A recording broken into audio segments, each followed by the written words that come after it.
Hello, everyone, and welcome. Before we start, I have some housekeeping messages for you. English and French audio is available. Please select the channel you require using the Zoom toolbar. English captions are available on the Zoom toolbar as well. French captions are available using the link that we're going to share with you on the chat and is also available on the screen. International Sign Language is also available. Please use the speaker view mode to access. Thank you so much for joining us today for our webinar on Global Accessibility Awareness Day, which is generously sponsored by Facebook. My name is Irene Barry Kirika, the founder and executive director of Enable. I'm very, very humbled to have all of you here today. Disability, accessibility, assistive technology is something that we are very committed to. And we know that in Africa, there are more than 80 million people with disabilities. So I do appreciate all of you joining us today for this session. And I hope we can learn something from each other by the end of it. Enable is a nonprofit organization that I founded in 2009 with a very, very simple mission to empower the blind and visually impaired in Africa through computer assistive technology. Over the last 12 years, Enable has established assistive technology labs across special schools for the blind in Kenya, enrolling more than 9,000 blind students and teachers. So digital accessibility is at the heart of who we are, because without accessible content, Just a reminder to tell me when to take down the slide. Products and services, Okay. All right, bye. 15% of the global population is left out. Today's event is generously sponsored by Facebook, and we're going to have two panels. One of them is on policy and the other one is on innovations. Both are very important to us because that's the only way we can make progress on digital accessibility across Africa.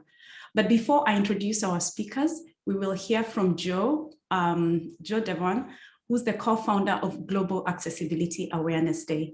And Global Accessibility Awareness Day turns 10 today. So over to Joe.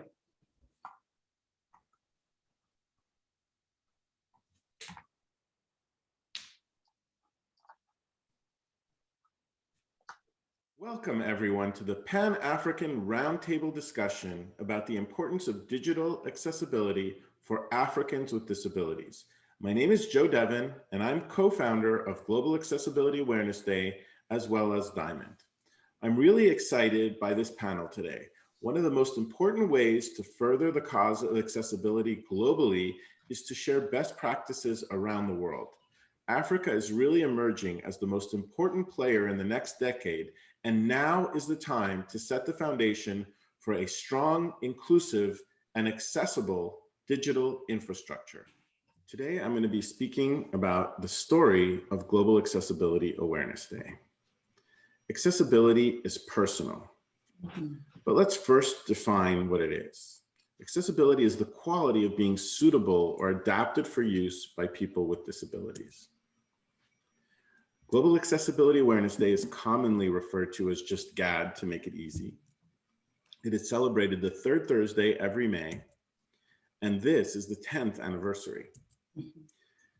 You can have lots of fun by following the GAAD, the GAAD hashtag on Twitter and other social media. And please visit our URL at globalaccessibilityawarenessday.org. Now, what really prompted the creation of Global Accessibility Awareness Day is my dad's journey. And it all began with an indignity. You see, my dad, he survived the concentration camps, and he just commanded respect when he walked in a room. He didn't have to say anything. My dad spoke 10 languages. It all just showed through. He was a Talmudic scholar.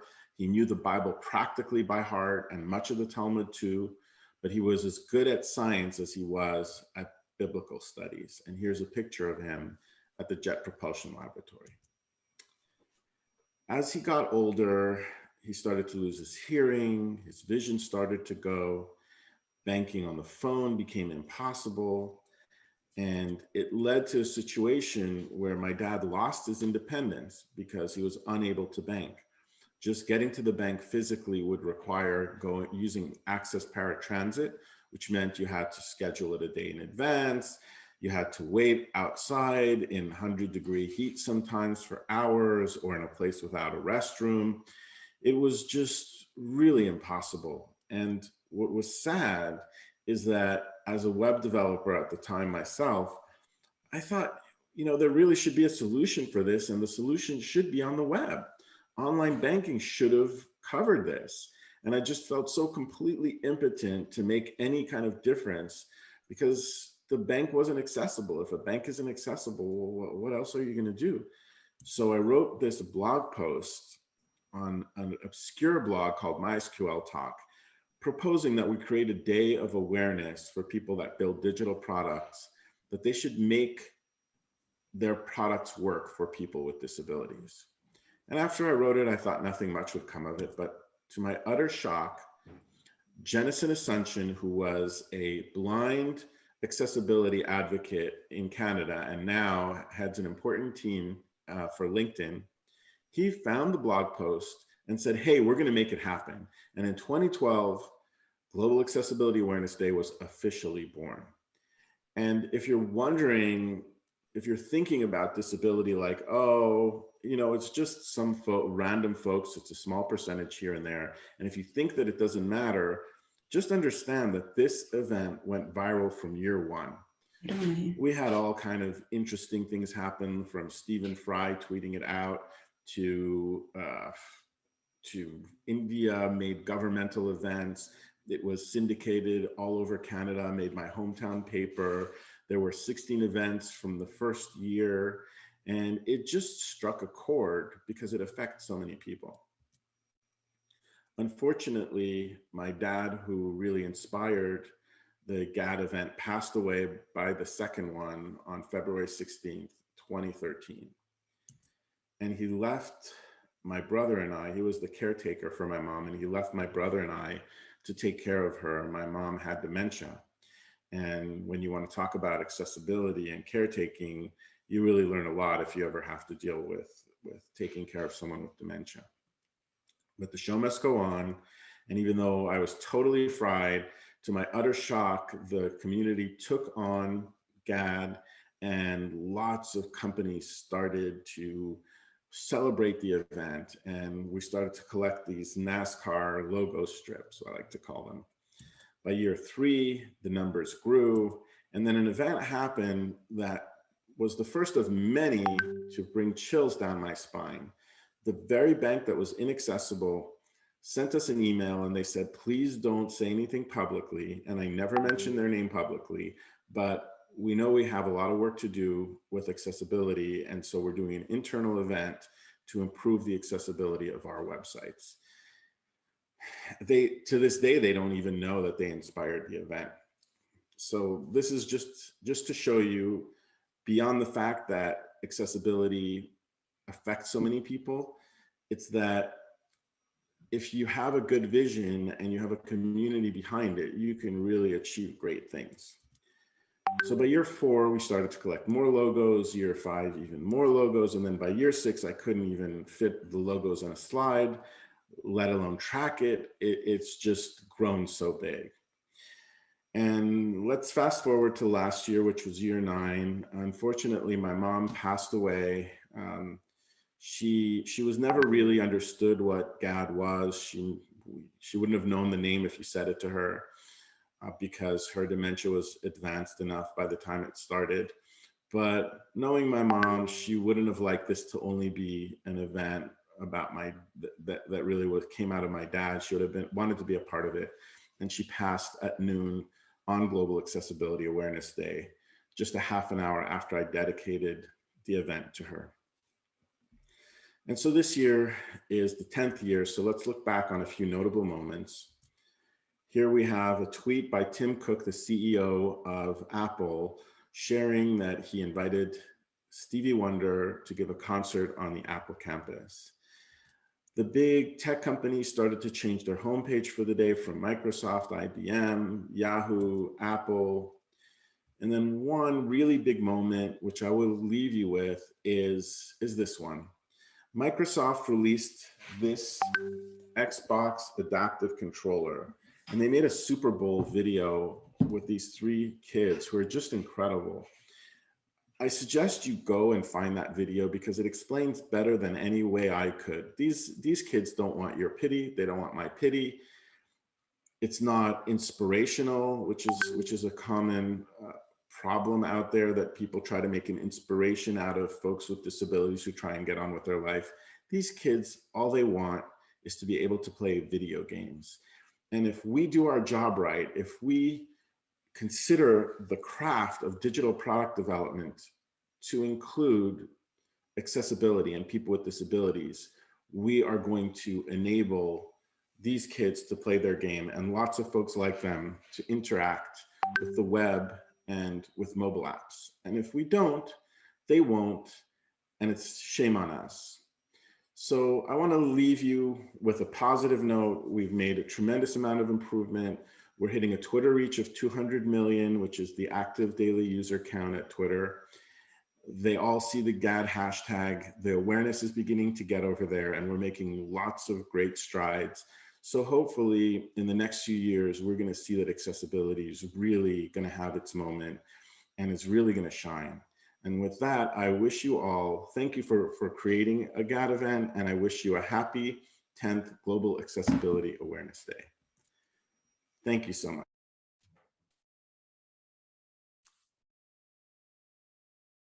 Thank you, Joe. That was a great message, a good story about your journey. And since we are shining a light on Africa, I think we have a very long way to go. But the beauty of it is that we've started with our baby steps. I think what we need to consider is that as those who are in tech, anyone who keeps saying Africa is being driven by technology, the question is, how many users are actually able to use the products and services that we are developing? Something can be very beautiful, but it's not usable. So we need to remember that it's important we think about the more than 80 million Africans with disabilities who need to use all the mobile money applications, the social media that we are promoting, and even our bank products. So I definitely agree with Joe that we need to focus on designing products for everyone. And if you design with people with disabilities in mind, you design for everybody. So I'm delighted now to move to the next step and to introduce Masindegwa, who's the head of public policy, East and Horn of Africa at Facebook. She will be moderating the policy panel. And thank you so much for joining us today, Mercy, and for the generous sponsorship from Facebook. Thank you. Thank you so much, Irene. We couldn't be more delighted as Facebook to be partnering together with Enable, who have championed a lot of efforts around disabilities, particularly of the visually impaired in the region. And I can't wait to see what more we can do together. My name is Masindegwa. I'm the head of public policy for the Eastern Horn of Africa region at Facebook. And I'm really delighted today because on a personal note, I have been a huge champion of digital inclusion and all matters accessibility. But I had my own, let me call them blindness in terms of how I looked at accessibility and inclusion in the past when it came to digital, the digital space. It was not until I actually started working very closely with Irene. I serve on her board, and I'm really pleased to be a member of that board, that I understood how deeply this issue of exclusion of those who have disabilities is in the case of the digital space. And so I'm really happy to be here today to discuss this issue of disability, and particularly with a policy panel, because when it comes to policies, this is where we set up the systems, the laws, if necessary, the structures around how this issue should be dealt with. And I think Joe Devon couldn't have put it any better when he spoke about making sure that we leave nobody behind, making sure that we are thinking about innovating for accessibility for all people, that if we are putting out platforms out there or products out there as the private sector or others, even government, when they're trying to put out e-government services, for example, that there should be some thinking around how to make all of that accessible to people. After all, when it comes to policies, all we're trying to do is usually to solve world problems and make the most impact for the public. As Mercy, I would like to maybe set the tone here with regards to the introductions for the panel, because I'll be moving to the panel shortly. I would like to describe myself for the benefit of those who may not be able to see me. I would say, I'm an African woman. I would like to refer to myself as a beautiful African woman, but it's not humble to say that, but I think so. I have very short hair that currently looks spiky because it's been curled with, some finger curls on it. But more importantly, I'm currently wearing braces, trying to correct an impairment there with regards to how my teeth bite. But what is most important, I am in a colorful dress this morning because I feel like this is a wonderful day to celebrate people, and it is full of wonderful patterns. I have gone through that moment of describing myself physically because, again, I would like to make sure that even as the rest join me in describing, introducing themselves, that they should include a physical description of themselves so that those who are not able to see them can at least have an idea of how they look. So our first panel discussion will be on the digital accessibility policy landscape in Africa, where again, we recognize that without the right policies in place, we would not be able to effect meaningful change for Africans with disabilities. Today, we know that about 15% of the world consists of the population in the world consists of people with disabilities. There's a huge majority of those who are also within the African continent. So for us, it's a really key issue to discuss. It's a key issue to think about when we are thinking about how we develop products, how we provide services, when we think about how each one in the communities is able to interact and move along in the digital space. Joe Devon has given fantastic examples of banking as a simple example. If you think about using of your mobile device, I think a lot of people now are relying heavily on their mobile device to be able to navigate information that is of interest to them, maybe of hobbies that they have, passions that they're interested in, or searching for information for research. And we have to ask ourselves, how inclusive or how easy is it for people with disabilities to be able to use those services? If you think about a blind person, for example, and the use of platforms like ours, Facebook, how are they able to tell whether a friend of theirs has posted a picture or what the video looks like, and so on and so forth. And so I'm excited that today we'll have an opportunity to also hear from Facebook and from the team that actually is focused on accessibility at Facebook on some of the things that we have done as a company. But again, back to my panel, I'm delighted to welcome them. And I will now ask each one of them to introduce themselves. Kindly make yourself introduction and sharing with us what your name is, the organization you work for or you work with, your role, and a brief visual description of yourself. And I will start with Mr. Lassina. Over to you, sir. Merci. Je voudrais remercier tous les organisateurs de ce forum. En termes de présentation, je suis Lassina Konaté. Je suis le directeur de l'économie numérique et de la Poste au sein du ministère de l'économie numérique, des télécommunications et de l'innovation en Côte d'Ivoire. Je suis, pour emboîter le pas à notre modératrice, un noir africain de l'Afrique de l'Ouest, bien entendu, taille 1m73, les cheveux coupés à ras, je porte des lunettes pour corriger ma vue. Et aujourd'hui, je suis vêtu d'un costume, on va dire gris, avec une chemise violette et une cravate rouge bordeaux. Je suis heureux d'être fait partie de ce panel, surtout pour parler de ce que les pouvoirs publics peuvent apporter à la situation de ces 15% de la population mondiale qui, rapportés à nos pays, sont une grosse frange de la population qu'on ne peut laisser pour compte dans la société d'information. Je vous remercie. Thank you so much, Mr. Lassina, and welcome to the panel. Next up is Dr. Wilson Mpra. Would you kindly introduce yourself, then your name, organization you work for, your role, and a brief visual description of yourself. Over to you.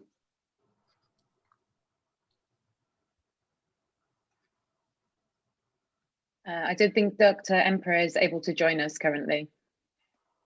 All right, noted. Thank you so much for that. We will then move on to Mr. Jace Nair.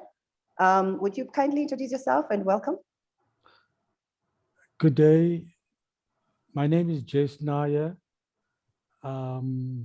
I am the CEO of Blind SA, which is a national disabled persons organization established 75 years ago by blind people to empower other blind and partially sighted persons.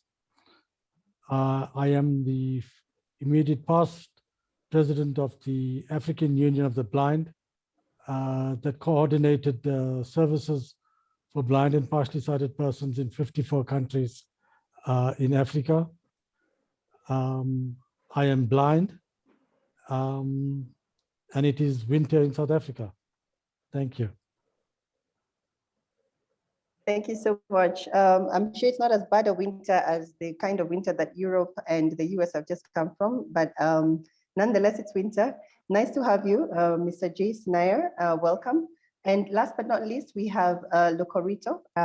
Sir, would you please introduce yourself? Thank you very much, Mercy and the organizers of this session. As you've said, my name is Zakaria Locorito, and I'm the Chief Manager in charge of Standards Development and Trade at Kenya Bureau of Standards, which is the national standards body. As it regards to myself, I'm a tall 1.8 meter. Then I'm the darkest man on the African continent. Some of you may not have even seen me, but I'm the darkest man on the African continent. Therefore, having said that, I'm also involved in standards development and actively involved, particularly in accessibility standards. That is something that is so close to my heart and to my organization that we need to facilitate this sector. Thank you. Thank you so much, Mr. Locorito. And I'm not sure that you're the darkest, but it's good to note that you describe yourself as such. Thank you so much, gentlemen, for joining. I would like to shoot the first question in the interest of time to Mr. Lassina. And the question really is, how can governments develop digital accessibility policy or legislation that meets the needs of Africans with disabilities and that supports also innovation? Ok, merci pour j'allais dire, cette excellente question, parce que la journée qui nous réunit aujourd'hui est une journée importante. Il s'agit de sensibiliser, il s'agit de faire prendre conscience d'une situation qui est connue. En effet, l'Organisation mondiale de la santé, ça a été rappelé tout à l'heure, considère que 15% de la population mondiale, soit plus d'1 milliard, vivent en situation, avec des situations de handicap. Ramener, nous, à notre pays, qui est la Côte d'Ivoire, il s'agit de 3 400 000 personnes. C'est une population énorme qu'aucun pays, en tout cas pas la Côte d'Ivoire, ne peut se permettre de laisser en marge du développement, en marge de la société d'information que nous voulons bâtir. Mieux, l'accès aux technologies de l'information et de la communication est un droit reconnu dans la Convention des Nations Unies relative aux droits des personnes handicapées. Plusieurs articles le consacrent. Alors, sur ces bases, notre approche est que les pouvoirs publics ont le devoir de développer, de formuler des politiques et des stratégies pour la prise en compte effective des personnes en situation de handicap, surtout à l'heure des technologies qui constituent un moyen puissant pour permettre à ces personnalités de gagner une certaine autonomie, une certaine indépendance dont les handicaps les privent à certains moments. Alors, pour ce qui concerne la Côte d'Ivoire, nous sommes résolument engagés sur cette base à développer une économie numérique inclusive à travers des actes forts. Déjà au niveau international, nous avons ratifié un certain nombre de conventions, dont la Convention des Nations Unies sur l'accessibilité, pas mal de résolutions concernant les plénipotentiaires de l'Union internationale des télécommunications. Au niveau sous-régional, c'est-à-dire ECOWAS ou la CEDEAO, nous avons participé activement à l'adoption des commissions par la commission de la CEDEAO d'un projet de politique régionale au niveau de l'accessibilité aux télécommunications et technologies de l'information et de la communication tels qu'élaborés par l'Union des télécommunications, l'Union internationale des télécommunications. Alors, c'est autant de projets pour un accès universel sur lesquels nous travaillons.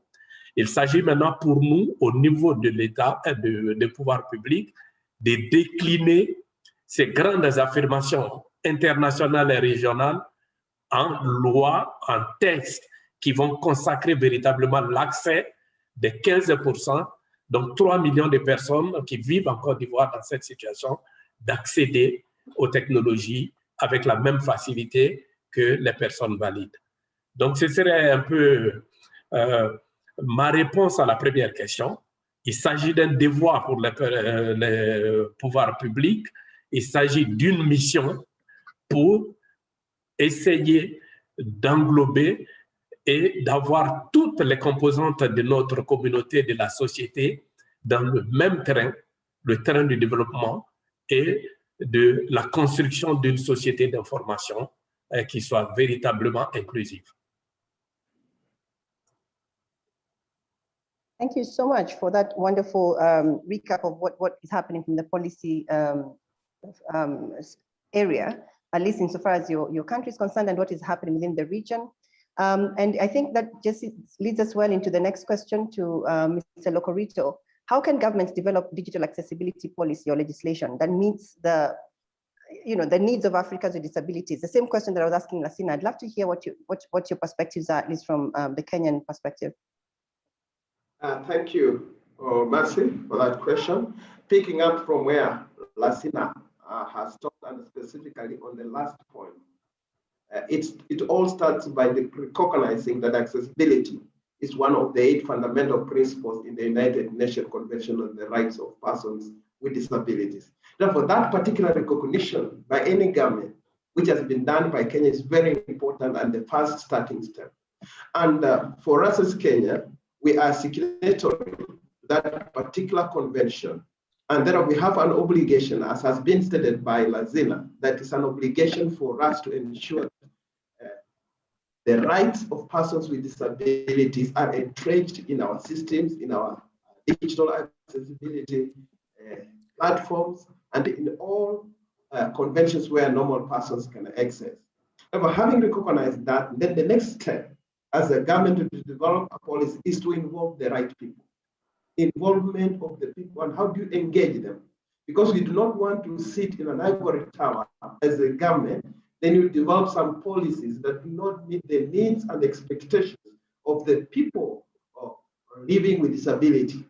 Therefore, the next step after recognizing that obligation to develop a policy and enable digital access, the involvement and engagement of the right people.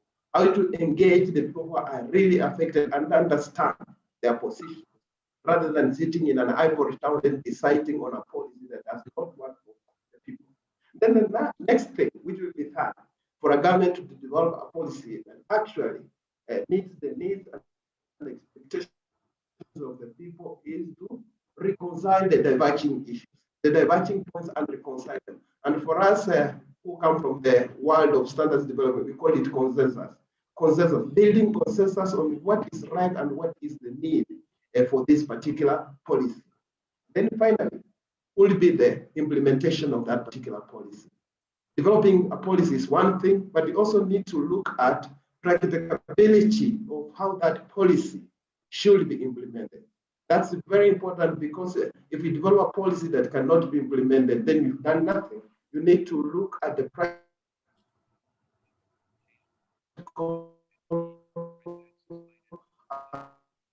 application also, how that policy will be implemented, so that some of the things do not stay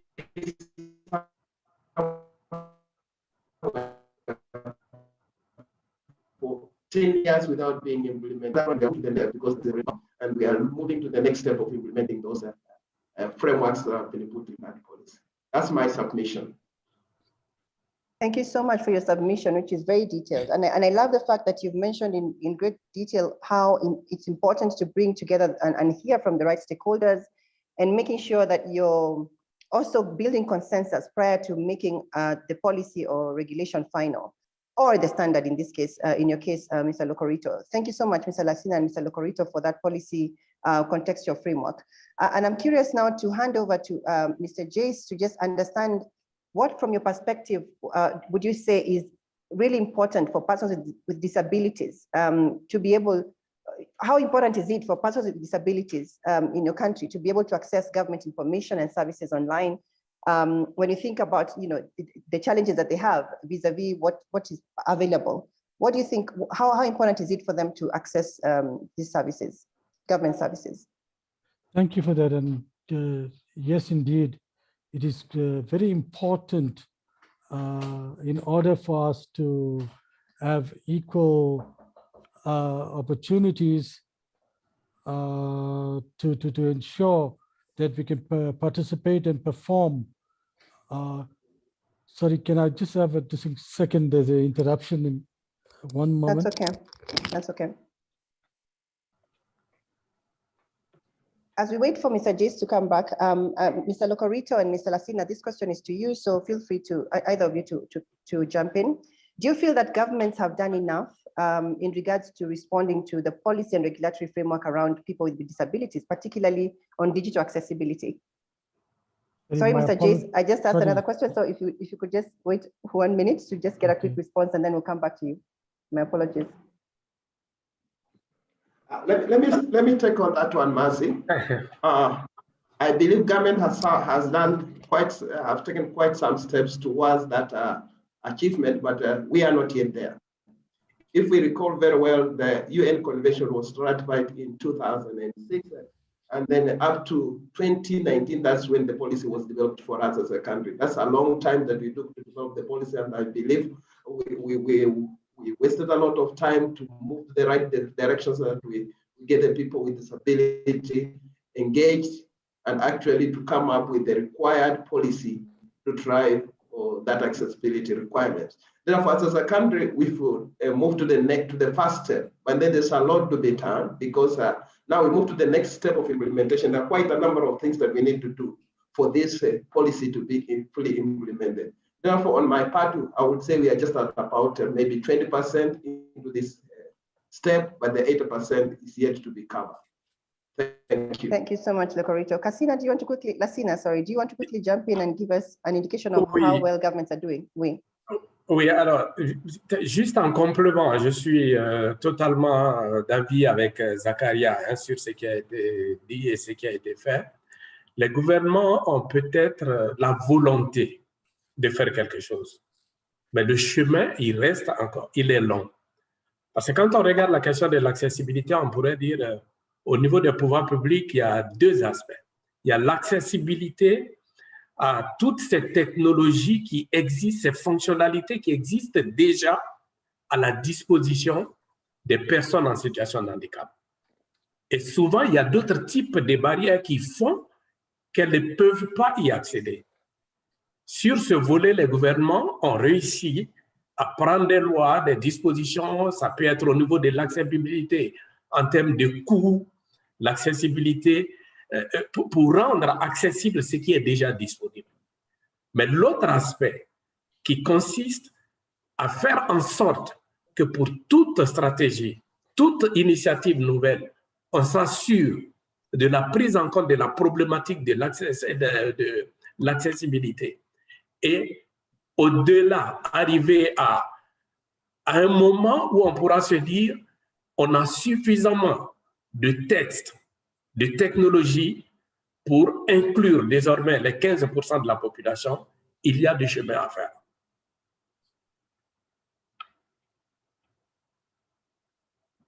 Thank you so much, Mr. Lassina. And it seems that you both agree that governments haven't done enough yet, but there's progress definitely that we will recognize that has been taken. And I'm sure we'll hear a little bit more about that later. Back to the question that I had for you, Mr. Jace, and I think it leans into this conversation we just had about how well positioned we are in regards to policies and frameworks around enabling digital accessibility for people who are with disabilities. But I'm curious for you to just share with us how important you think it is for persons with disability in your country to be able to access government information and services online? Firstly, maybe I must apologize for that short interruption. In South Africa, we have very progressive and enabling legislation and policy built on the Constitution of South Africa, particularly in terms of the Bill of Rights, that guarantees access and makes it a offense to be discriminated against in terms of access to the physical environment, access to the digital world, access to literature, and so forth. That is also based in terms of the UN Convention on the Rights of Persons with Disability that South Africa ratified with the optional protocol in 2007.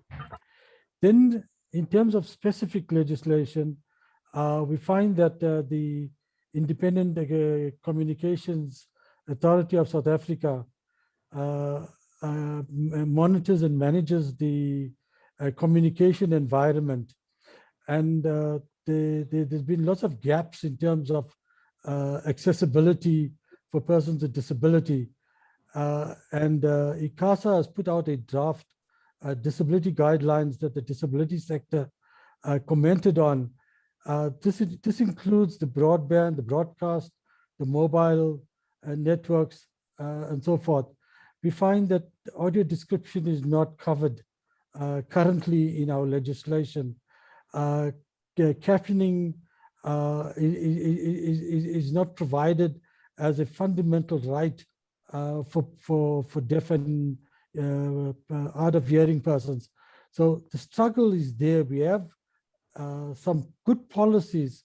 We have an integrated white paper on ICT.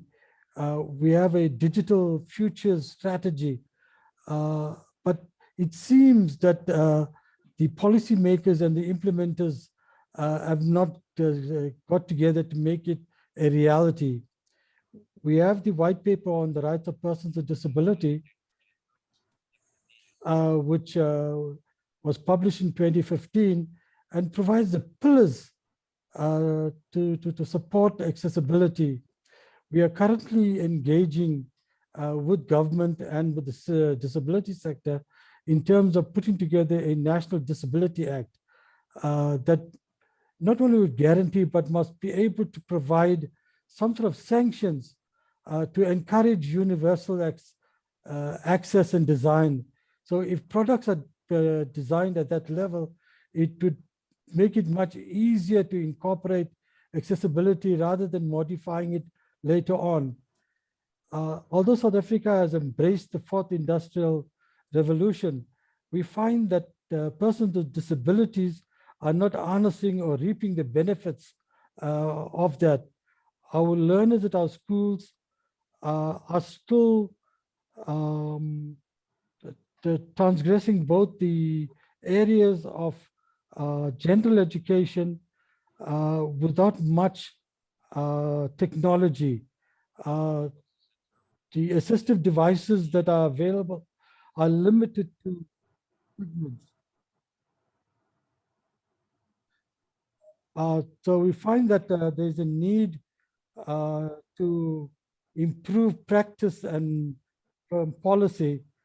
There's a need to make more products. For instance, the South African Bureau of Standards is setting standards for accessibility. I'm sorry. In terms of ICT, but the majority of government websites are not accessible for screen reading software. Most of government documents are produced in inaccessible PDF image files. So we find that there's a need in terms of communication to access literature. Our Copyright Act has not been amended since 1978, and it doesn't provide for exceptions and limitations so that we are able to transcribe materials into electronic formats, into a DAISY audio format, or even into electronic braille, so that it could be downloaded on refreshable devices and used. So during COVID, we found that the blind and partially sighted sector in particular had to rely heavily on the public broadcaster to get information about COVID and various lockdown regulations. So information dissemination is a major crisis in the country, and the need for people to access this will enable social and economic well-being. So the disability sector in general have been advocating for accessible banking services, accessible financial services, for accessible publications, to ensure that universal access and design is incorporated into all ICT developments in our country. We have a large sector of persons with disability. It's estimated that of our population of just over 52 million, that at least 10% are persons with sensory disabilities. So the need to provide adequate services that will allow for equal participation is very, very important. Thank you. Maybe I will input later on.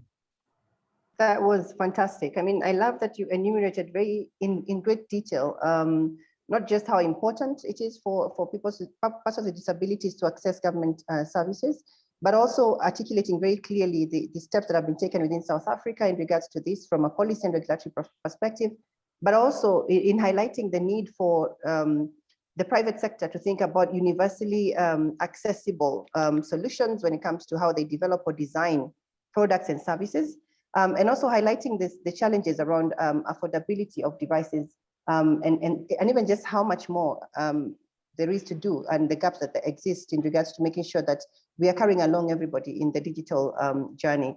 And I think that takes me back to hear a little bit, maybe more from Mr. Lassina. From your perspective, would you like to share with us a little more? And I know you've touched on this at a high level when you spoke first, but would you like to share with us what steps you feel have been taken in your country or in the region at large in terms of policy or legislation around digital accessibility, and whether there are any plans to go further than that?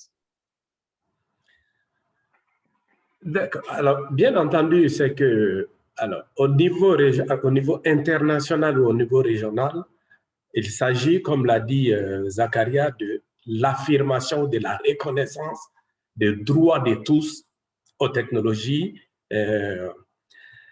Alors, maintenant, quand on essaie d'aller plus loin, donc plus proche de ce qui peut réellement changer quelque chose dans la vie des personnes en situation de handicap.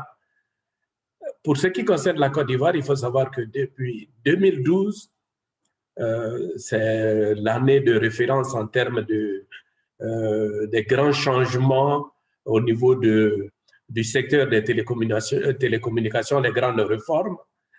Nous avons dans notre schéma directeur pour le développement des TIC, donc des technologies de l'information et de la communication, un axe stratégique qui est dédié à l'accessibilité. Et cette accessibilité, il faut la comprendre en termes d'inclusion. Et comme je l'ai dit, c'est non seulement les coûts d'accès, c'est l'accès des personnes en situation de handicap, c'est les questions même de genre, mais c'est tous les facteurs qui peuvent faire en sorte qu'une frange de la population, quelle qu'elle soit en situation de handicap ou pas, ne puisse pas accéder aux services et aux technologies.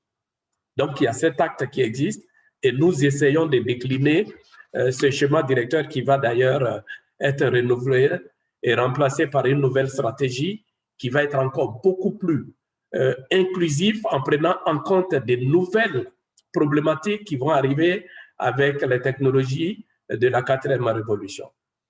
En 2017, au niveau de la Côte d'Ivoire, nous avons pris une loi qu'on a appelée la loi d'orientation de la société d'information.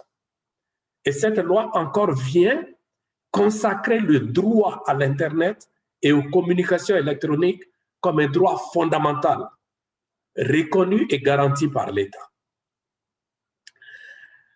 Alors, quand on passe à l'opérationnalisation, de façon pratique, ce que nous avons fait, nous avons adopté au niveau du ministère un programme dénommé programme e-handicap. Pour électronique, et tout ce qui est handicap. Et ce programme, il comprend plusieurs projets. Des projets pour faire la promotion de l'accessibilité. Et dans ce projet, par exemple, ça va de plus simple. Nous avons développé une charte d'engagement volontaire des opérateurs et des équipementiers. C'est une charte volontaire à travers laquelle ils s'engagent à dire que tous les produits, tous les services, toutes leurs offres prennent en compte la problématique des personnes en situation de handicap. C'est un engagement volontaire. Quand ils signent, ça veut dire qu'ils s'engagent, ils savent que quand ils doivent apporter un produit, une offre, des services sur le marché, en amont, ils se sont assurés que ça prend en compte les problématiques de la situation de handicap. Au niveau de l'État, du ministère, nous avons encore institué ce qu'on appelle une circulaire, une note du ministre adressée à toutes les administrations publiques pour leur dire, désormais, lorsque vous avez des initiatives, vous avez des stratégies à formuler, à développer, assurez-vous que la problématique de personnes en situation de handicap est prise en compte. Voici un certain nombre d'éléments concrets et pratiques que nous essayons d'emmener. Et nous travaillons aussi avec les bureaux de normes et de standards pour arriver à quelque chose de plus concret. Et puis de façon encore plus pratique, nous avons initié un programme d'équipement, par exemple les campus, vers les étudiants en situation de handicap. On offre des centres multimédia spécialisés avec des applications qui correspondent à certains types d'handicap, où ces personnes, ces étudiants peuvent venir et traiter ce qu'ils ont à faire sur un campus qu'un centre ordinaire ne leur offre pas. Quand ils viennent dans ce centre spécialisé, ils ont un accès facile, ils sont sûrs de s'asseoir devant une machine qui a des fonctionnalités qui correspondent à leur handicap. Voici en gros les grandes étapes de ce que nous essayons de faire en Côte d'Ivoire. Mais bien entendu, nous voulons aller plus loin avec la prise d'un certain nombre de textes qui vont non seulement réaffirmer, mais qui vont opérationnaliser cette volonté politique de l'État.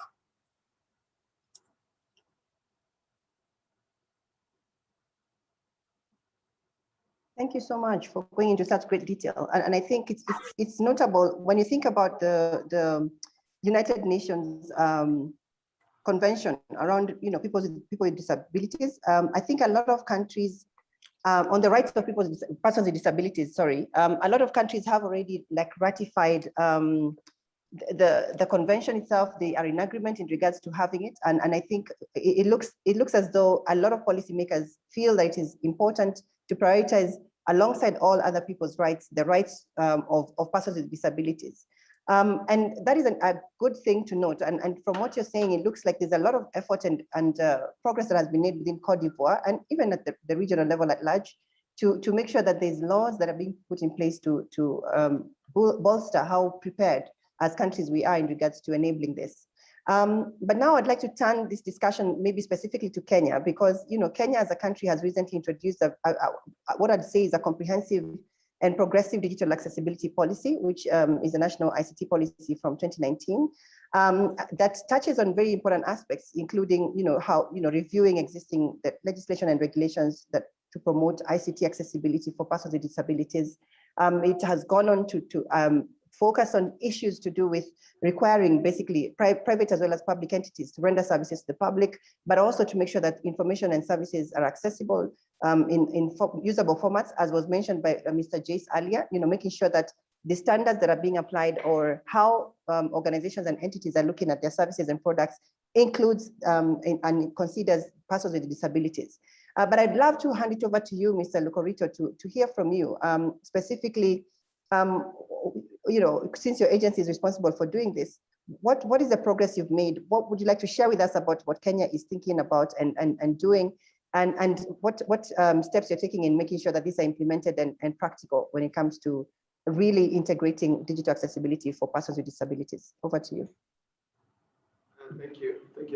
As you rightly mentioned, and picking up from where Lesina stopped, that actually coming into the policies, and as we mentioned, we have a 2019 policy that was developed, and one of the fundamental issues mentioned in that policy is to ensure that ICT services and emergency communication are made available to the public, are provided in alternative access formats for persons with disability. Then the next statement, which I can quickly pick from that policy, is that it should ensure that websites of government departments and agencies comply with international web accessibility standards, and I'm stressing specifically standards because that's our mandate, and are accessible for persons with disability. Therefore, quickly picking from the policy, as I mentioned, developing a policy is one step, and the next step will be the implementation of that particular policy. Therefore, towards implementation, as a national standards body, CAPS, we've worked together with Enable to come up with the roadmap on how we are going to achieve those intentions that are outlined in the policy. And for us, together with Enable and other stakeholders, we've identified ICT accessibility gaps as the first step. And from those gaps, the next step is to identify the accessibility standardization gaps. And our team at CAPS, together with Enable and other agencies such as Communication Authority, we've been able to identify those standardization gaps. Therefore, the next step, which we are going to move with speed to achieve, is to develop the National Workshop Agreement on ICT accessibility standards. It's a process that we've started working on it, and within the next 6 months, we should be having the National Workshop Agreement on ICT accessible standards ready and up by the National Standards Body. Then going forward, after we've done that one, we need to develop a monitoring and implementation plan for this project, because we need to develop those national agreements. Then the next step will be, how are they practical? How are they implemented to enable those persons, like the websites that have been mentioned in the policy? Therefore, we are going to develop that monitoring and implementation plan for this project. Then we also need to develop and build capacity for various stakeholders to enable the equipment to be available, to enable that awareness to be created across the stakeholders. Then finally, we intend to carry out a research and development for continued improvement of the standard. Once we implement and we find there are gaps to be filled, we shall go back and look at those standards again. The beauty with standardization is that we're not starting from scratch. There are already established standards in other policies, in other countries, in other places where we can start working. Therefore, it's something that we intend to move with speed and realize the intentions of the national ICT policy. Thank you. Thank you so much for your wonderful insights, the entire panel. I knew even as we started that this was going to be electrifying. I'm really, really impressed at the detail and how much is happening already in the space. I'm really, really humbled even to note that we're making such important strides as policymakers towards this. I would like now to switch gears a bit just to pick up on some of the questions that are being asked by the audience, because I think, and just for the audience's own information, if you have any questions, please feel free to throw those into the chat window, and we will pick those up and ask them to the panelists. So I think I will start with you, Mr. Lassina. There is a question to you regarding cost and just a second, sorry, I have to scroll through this.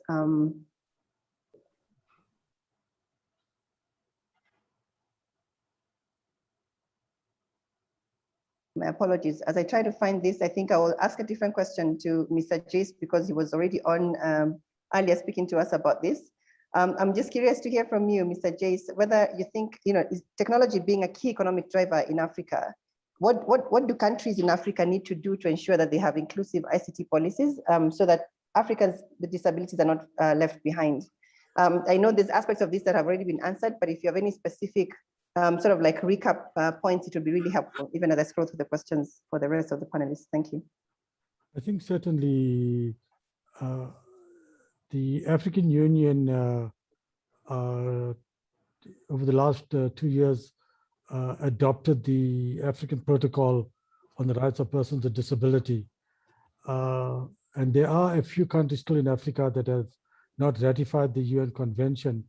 And I think it's important that firstly, as civil society organizations, we advocate with our governments to ratify both those instruments, and for the AU to develop a more integrated ICT policy.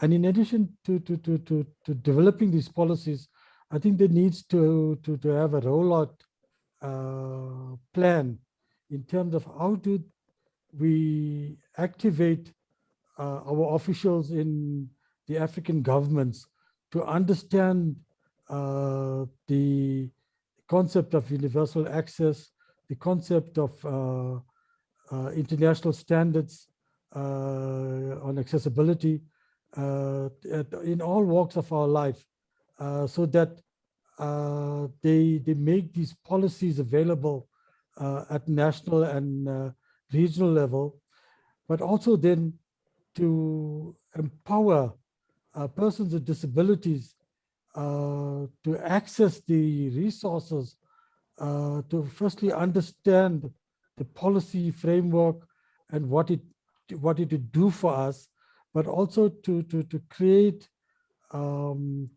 pockets of excellence within our countries, so that we could maybe have best practice models that we could share with each other, and to see what works well, and share that knowledge and that information. So I think it's about us working together in networking and lobbying, disseminating information widely to the policymakers, so that they can start to effect the necessary changes both at the regional and national government levels.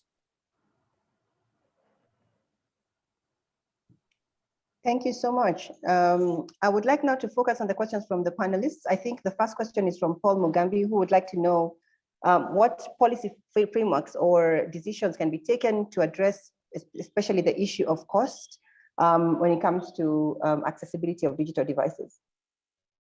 And I think I could have either Mr. Lassina or Mr. Locorito answer this question. Je peux... Alors, c'est sûr, ça rejoint peut-être la question aussi d'un panéliste qui disait que les coûts et l'accessibilité sont trop intimement liés pour être séparés. Donc, c'était ça la question au niveau du forum. Alors, c'est sûr que coûts et accessibilité, vu du côté de l'industrie, ça va être très difficile de séparer. Mais les pouvoirs publics, notre devoir de toutes les façons, étant donné que les droits, ce dont nous parlons, c'est des droits des personnes à un certain nombre de services comme toute autre personne, il va falloir trouver les mécanismes. Et certainement dans une concertation avec l'industrie, avec les acteurs, avec les personnes en situation de handicap, on peut toujours arriver à des solutions pour trouver le meilleur équilibre. Et ça a été, comme ça a été justement signifié par M. Diès, il est plus intéressant en termes de coûts d'anticiper, c'est-à-dire que l'industrie intègre déjà la problématique en amont, plutôt que d'avoir à adapter des produits existants à des conditions de handicap.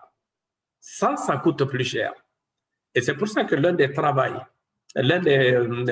l'une des missions au niveau du pouvoir public également, c'est de sensibiliser, c'est de prendre des textes, et notamment la circulaire dont j'ai parlé, la charte volontaire, c'est d'amener les opérateurs, les équipementiers, dès le départ, à dire tout ce que nous devons proposer, il faut qu'il y ait la problématique de handicap. Quand c'est intégré en amont, je pense qu'on peut trouver la meilleure solution à la problématique, coût et accessibilité.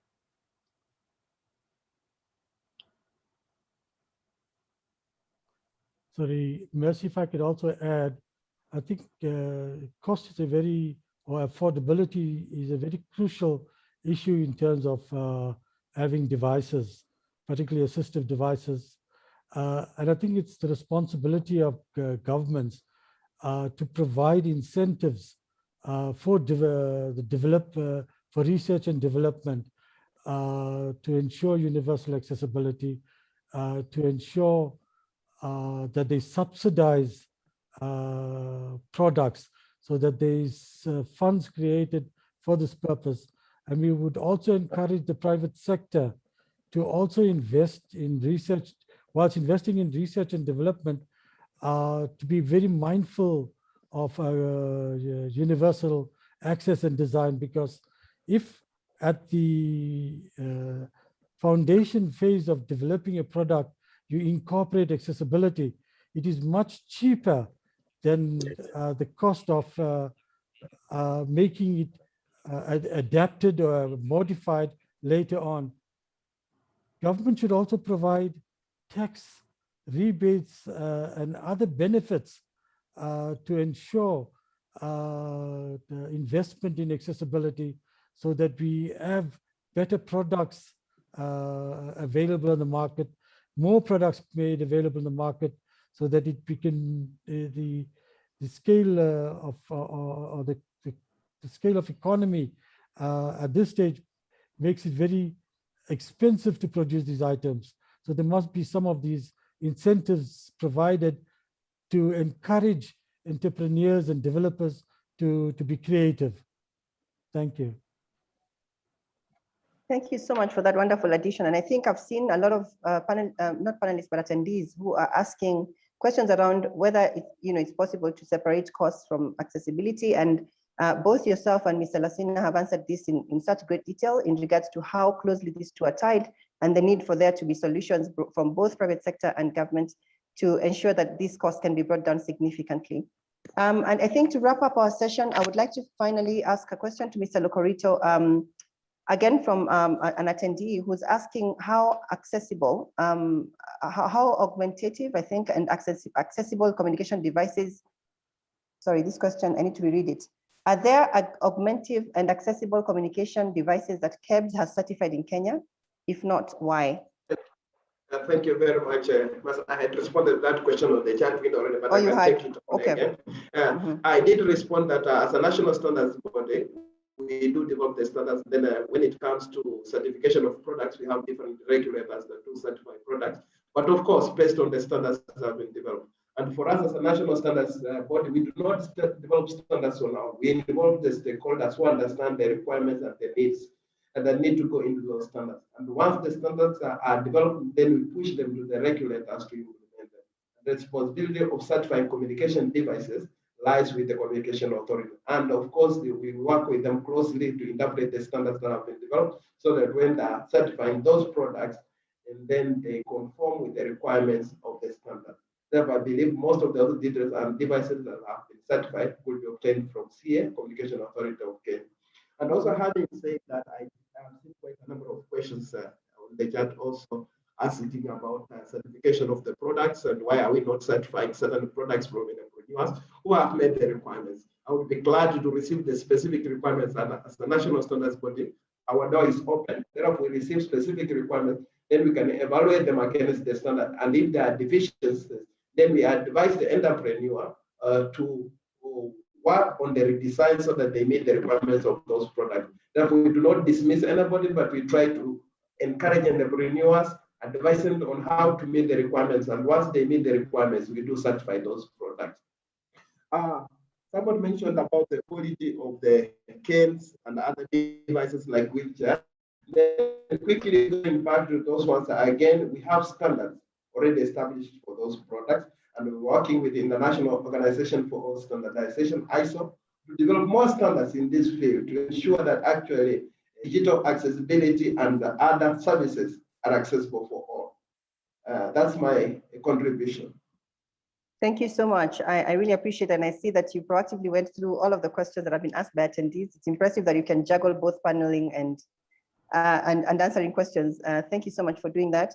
I think I would like to close this panel at this point to just do a quick recap. It looks, from the discussions here, it's very key for policy to play a role in defining what the framework for digital accessibility would look like and what it should be, and the implementation of that for those persons living with disabilities, and that's really appreciated and has been highlighted in detail. And I think there is a number of in-country as well as regional efforts that are being put towards this. I have appreciated the points that you've made around the affordability of devices and how closely this is tied to actually making sure that persons living with disabilities are also able to access digital devices or digital services better. I appreciate also the points around the need for there to be very clear standards around even to determine, for example, issues like quality, for example, of these devices, to determine the implementation of these policies and processes on the ground. I've appreciated the very strong point that has been made concurrently throughout the conversation around bringing together different stakeholders, this is not a problem that should be solved only by policymakers on the government side, but also having private entities or the private sector coming in to support with finding solutions around the gaps that are still existing in regards to digital accessibility for persons living with disability. And I think if I could wrap that there, but if there is anyone with final remarks that would like to make them, please feel free to do so in 1 minute. Otherwise, I would love to hand it over back to move it along to the next item. But I'll pause for a second in case somebody has final remarks.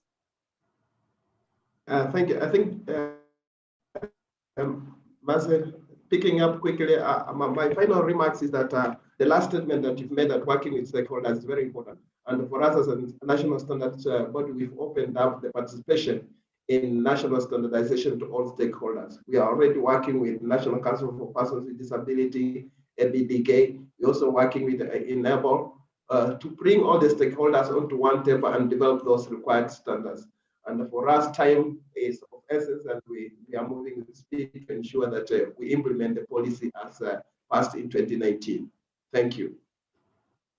Thank you so much. Mr. Lassina, Mr. Jace, oui. Any final Alors, remarks? je dirais simplement que pour tout ce qui concerne les droits des citoyens ou des hommes dans un pays d'une façon générale, c'est un devoir pour l'État d'apporter les solutions qu'il faut pour avoir toute la population, toute la communauté dans le même train.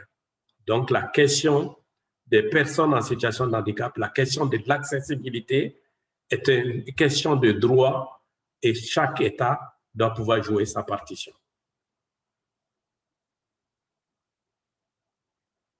Thank you so much, Mr. Lassina. Mr. Jace, would you like to make any final remarks? Yes, I think just to say that I think, involving people with disabilities is essential to finding the solution. So I think engage with persons with disabilities to understand what the challenges are, and thereby start to develop solutions that could meet the needs and the standards of persons with disability. Also important, I think, events like this to create awareness with decision makers, with the research and development personnel, with the manufacturers and other persons to make sure that accessibility is understood, and there's more awareness and information shared about it. So I'd like to thank Enable and Facebook and the panelists and the audience for supporting this initiative and to look forward to greater initiatives in the future. So thank you very much. Thank you so much. And mine is to thank this panel for, again, being so insightful and being so informative. And we've built a lot of knowledge. And I think from you sharing so candidly and in such great detail, it has benefited all of us in thinking more reflectively about our roles and how we can participate in ensuring digital accessibility for all persons living with disability, but also all people altogether, as Mr. Lassina noted earlier. And so with that, thank you so much for your participation. And I would like now to call up the next item, which is a video that will be played by, that shows Mike Shebanek, who is the head of accessibility at Facebook, speaking to us about what Facebook is doing on accessibility. Thank you so much. Hi, I'm Mike Shebanek, the head of accessibility here at Facebook. I want to thank you for joining us today. Accessibility is fundamental to achieving our corporate mission, which is to give people the power to build community and bring the world closer together. And it's paramount to achieving true digital inclusion. Facebook serves nearly 3 billion people globally, and that's an easy number to say, but it's breathtaking in its impact. And within the Facebook community, there are hundreds of millions of people who rely on assistive tools and technologies to experience the information and connections that happen on Facebook. We like to say that our journey is only ever 1% finished. It's a way of reminding ourselves to never rest or be satisfied, and that there's always opportunity to improve and advance. And this is true for accessibility as well. We are always listening and actively engaged with disability communities, looking for ways to improve the accessibility of our products. Our engagement with disability communities around the world informs how we advocate, represent, and raise awareness of people with disabilities and our work to promote economic opportunities and employment. Today, I want to share with you 3 themes that I think you'll find in our accessibility work: awareness, action, and advocacy. Let me start with awareness. The disability community has a popular saying called "nothing about us without us," and we take this to heart. So for us, awareness begins with research, engagement, and consultation with disability communities. Here's just one example. In January, we launched a major update to one of our signature features called Automatic Alt Text. It's powered by AI and computer vision and creates text descriptions of photos on Facebook automatically. But before this launch, we ran multiple rounds of research, not just to learn how people were using it, but how they wanted to use it. We conducted surveys, one-on-one interviews, did early prototyping, and even ran multiple experiments. What we learned was interesting. People wanted access to deeper details about an image, like the count of recognized objects or the position of objects in a photo and their relative size. But not all the time, only for the photos that interested them. So we responded by creating a new feature that provides these details on request only when they're needed.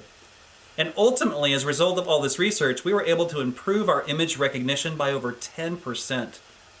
Sorry, not just 10%, by 10 times.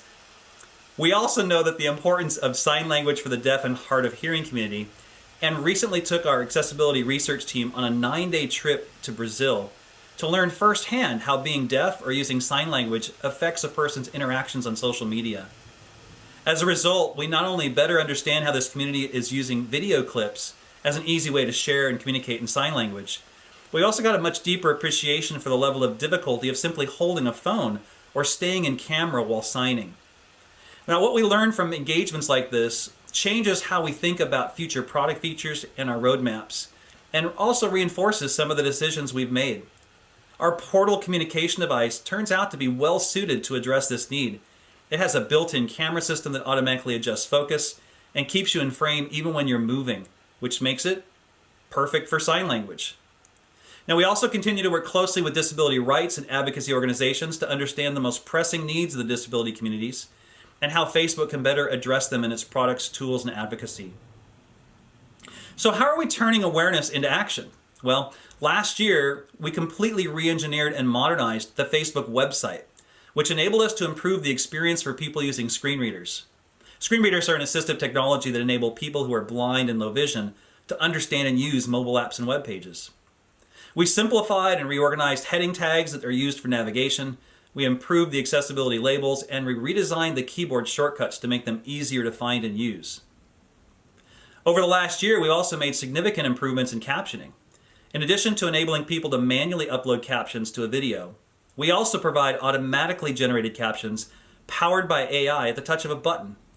We even provide caption editing tools so creators have full control and can tune these captions if they like. With the growth and popularity of video blogging and live streaming, especially as we've all been learning, working, and staying in touch remotely, we recently introduced auto-generated captions for live events. So now people using FB Live, Workplace Live, and Instagram's IGTV can enable captions for their audiences in 16 languages. And we'll be including support for captions in our recently announced suite of audio-based applications. We're also continuing to improve accessibility in our family of apps like Instagram, Messenger, and WhatsApp. In fact, just a few months ago, we enabled a talking camera experience in WhatsApp on iOS, so screen reader users can hear a spoken description of what's in the viewfinder to better frame their photos and videos. But we're also actively engaged in advocacy, advancing accessibility even beyond Facebook. In 2020, Facebook was the first company to take the Global Accessibility Day pledge, committing publicly to making React Native accessible. This mobile app development framework was originally created by Facebook, but we turned it into an open source project, making it available to everyone. And now it's used by hundreds of mobile app developers who've created thousands of apps with it. We're also working to advance accessibility technology standards through the World Wide Web Consortium, known as the W3C. Standards may not seem like that they're that glamorous, but this work is critical to enabling the robust, consistent, and reliable web and mobile app accessibility experiences that we're all striving for. We also co-founded and continue to be active members of the Teach Access Initiative, bringing together industry, academia, and advocacy to gather and transfer accessibility best practices from industry back into education, so the next generation of technologists are better prepared to create accessible experiences, and we can achieve the goal of ensuring that all future technologies are born accessible. We're also a member of the XR Association, which is dedicated to publishing and advancing policies for safe and accessible extended reality products like AR and VR. Recently, Facebook was a key contributor in the development of the XR Association's Developer Guide for Accessibility, one of the first references of its kind.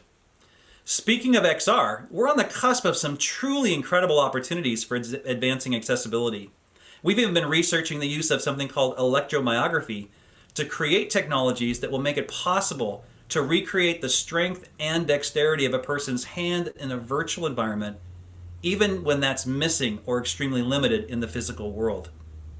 We're pretty excited about the future, and as you can tell, we're hard at work advancing disability awareness, action, and advocacy on multiple fronts, both inside and outside Facebook.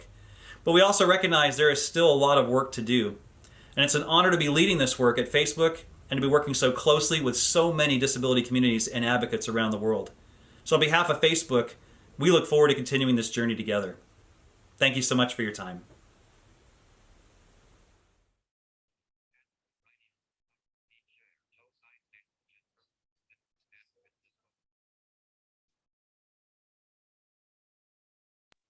Irene, I think you're on mute. Thank you so much. Before we start our second panel, I'll do a quick visual description of myself. Thanks to Mercy for reminding us about accessibility. So I have braids on, and I have an 8-year-old daughter who says she's chocolate, but she believes I'm brown, so I'll go with brown. I'm wearing a black top, and my braids are black. So, and I'm wearing red lipstick. So I hope that will help those who are visually impaired. And I hope our speakers who come next can also give a brief visual description. Now over to a quick reminder on the accessibility support that we have available. One is the English and French audio is readily available. Please select the channel that you require on your Zoom toolbar. English captions are available in the Zoom toolbar as well. And then for French captions, please use the link that's on the chat for you to be able to have access to the French translation. We also have international sign language. Please use the speaker's view to access that. And moving on to our second discussion, which will take a close look at the innovations landscape for digital accessibility and assistive technology in Africa. So I will start off by introducing our speakers. I'm very delighted to welcome our panel. And I will ask each person to just give a brief introduction and describe yourself within just 1 minute. And before maybe we move to the first person, I want to acknowledge Bernard Chira, who was committed to being on this panel today. And he's very, very passionate about assistive technology. He also has a disability himself. He does a lot in the African continent. He had a last-minute emergency, so we wish him and his family well. We hope everything turns out good. Next, we can have maybe Dan, followed by Farida, and then Magdi. Please do your introduction. Good afternoon. Thank you, Irene. My name is Dan Ball. I'm the Director of Global Connectivity and Access Policy for Facebook. I am a white man with a shaved head. And for the first time in, if I did the math correctly, 15 months, I am wearing a tie. Look forward to speaking with everybody today. Thank you. Excellent. Hi, my name is Farida Bedwe. I am a disability rights advocate. I am a technologist. I am a software engineer, and this is the hard part, describing myself. Okay, so I am chocolate colored as well. Depending on the chocolate you are eating, of course, that is highly subjective. But I also have braids, curly braids, and I am wearing a pair of blue glasses and some orange, yellow and blue earrings and a yellow and blue dress. So I think that is it in a nutshell. Thanks, Farida. Yeah, Magdi? Hi everyone, my name is Magdi Shahir. I'm from Egypt. I'm the Student Life Director at the Royal British International School and also the ambassador of one of Egypt's prominent foundations for the integration of people with disabilities in the Egyptian society called HIM Foundation, and an international motivation speaker. I'm light-skinned and very excited to be on this panel to discuss assistive technologies and how we can advance forward in the Middle East and Africa. Fantastic. Thank you so much, Magdi. So I will ask this question to Farida, and then Magdi, you'll answer the same question. Can you tell us about what is happening in the digital accessibility and assistive technology landscape for, of course, Farida, you'll answer about Ghana, and then for Magdi, you'll give us some more information about Egypt, but also feel free to touch on the continent. I'm sure you know more about what's happening across Africa. Thank you. Thank you, Irene. So what is happening in Ghana? That is a very good question. Unfortunately, not that much, although there are a few companies who have done interesting innovations. So there is this company called Inclusive Textbook, and they have a text-to-braille web platform which converts text to braille real time. Then they have another app for mental health issues, and yeah. Then there's another one called Tech Era, which does learning management software for blind students. They also produce pencil books for those with mobility challenges in their hands. And yeah, so that's basically it in a nutshell. But I've been talking to a lot of people about their possibilities and their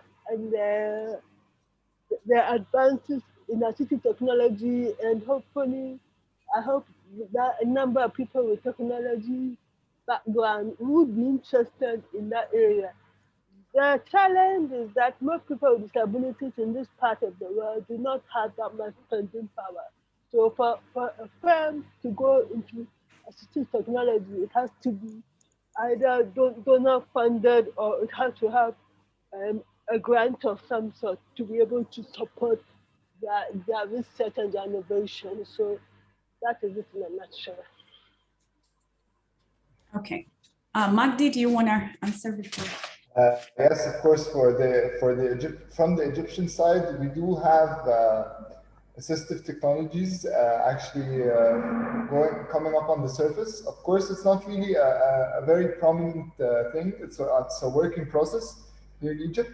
But we do have assistive technologies. For example, if we're going to tackle for the visually impaired, we have an application that lets the visually impaired know exactly what they're looking for. If they need to, for example, the money, to identify the different bills, and basically, if for clothes, it tells them different colors, and it basically gives them an orientation and mobility of anything they're interested to know in their surrounding area or anything in general. And also with regards to the foundation that I'm part of, that I'm the ambassador of, we have an application called Intolic. It's an application that lets people with disabilities know the places that are accessible to them. So for example, if you're a wheelchair user, you would open the application and the application would tell you which places in Egypt are accessible for a wheelchair user, like for example, which places have a ramp so that you can easily access the ramp. And also the application tells you how many stairs are there, is the bathroom wide enough or not, is there an elevator, so that when you enter the place, you feel like this is my place. I feel integrated and it's totally accessible for me. So in terms of, again, to emphasize, in terms of assistive technologies, we do have some assistive technologies and some prominent assistive technologies that are coming out on the surface in Egypt. And we do look for more assistive technologies in the future, because in Egypt we have a huge number of people with disabilities, from 15 to 17 million. So if we can actually assist them and make their lives easier, they can add a lot of value to the Egyptian community at large. Excellent. Thank you for your input. So what I find interesting, just from my own experience and observations, is that Africans are very innovative. And the digital accessibility assistive technology space is very advanced in the first world countries. So we are many, many years behind. But what is interesting is that there's a lot that we can sort of adopt and move on. We can sort of leapfrog. But there's also a lot that we have to innovate and come up with our own solutions as Africans. And the momentum for assistive technology is pretty slow. And from my observation, I tend to think that education is a big problem. So I feel that anyone who's investing in disability in Africa, in accessibility in Africa, education should be a priority, so that at least local people are well educated about accessibility and assistive technology, so that when they come up with solutions, they completely understand exactly what we're working on.